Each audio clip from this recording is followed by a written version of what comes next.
A World War II monument honoring both African Americans and Native Americans who served in the war has been missing for nearly 6 decades. Now members of the community are working on replacing it, and some are worried veterans' names will be left out. Our Roslyn Flaherty joins us live now with the latest. Roslyn? Olivia, the monument was built in 1943 but was lost after the construction of 290. 145 names are on the monument, but some say members of their family are missing because they enlisted in World War II after 1943.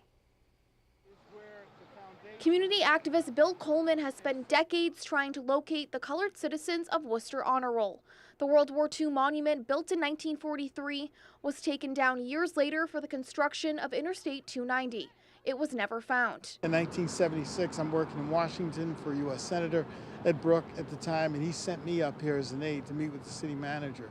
He said he'd look into it and get back to it. But this city manager, Ed Augustus, said we're redoing all the other monuments. Let's do this one. The honor roll lists 145 names of men and women of color from Worcester who served in World War II through 1943. Coleman says the Central Massachusetts AFL-CIO raised $15,000 to construct a replica.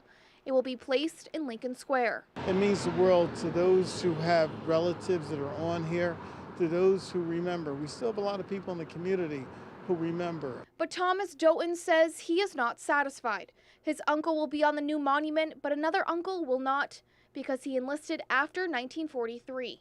He does not want to just reproduce the original honor roll, saying there are dozens of names missing. Those names represent several of the largest, most interconnected families of people of color in Worcester at that time, so that many families have family members who are missing. Doughton also has concerns about the location of the honor roll. Coleman says the new one has already been finished and markers are already in the ground. This is the most ideal location to be closest to where you can get the most visibility, because we want this thing to be showcased for the community and for the country. Coleman says he supports the idea of adding another honor roll. We have enough room here to put up another honor roll, so let's raise the funds. This is important to go ahead and finish the mission we started, and if we want to add another one, we can do that.